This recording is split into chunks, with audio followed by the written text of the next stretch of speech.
ኔይማር ጁኒየር ምን አይነት ሰው ነው በእናታችሁ? በሰማም ይሄማ ሰው አይደለም።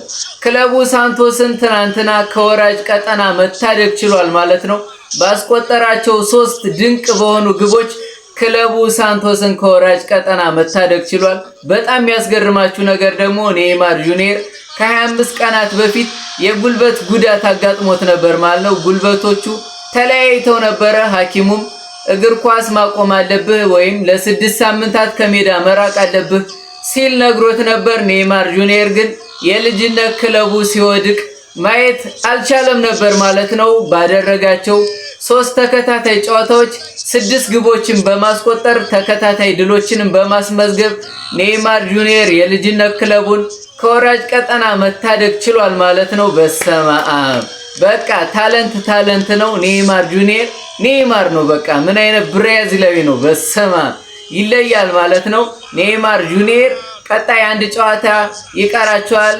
ይሰለፍ አይታወቅም። ያንን ማሸነፍ ከቻሉ ደግሞ ይበልጥ ደረጃቸውን ከፍ ማድረግ ይችላሉ ማለት ነው። በአንድ እግሩ ሃትሪክ መስራት የቻለ ብቸኛ ተጫዋች ኔይማር ጁኒየር። በሰማም ይለያል ነው የምልህ። በቃ ይለያል ኔይማር።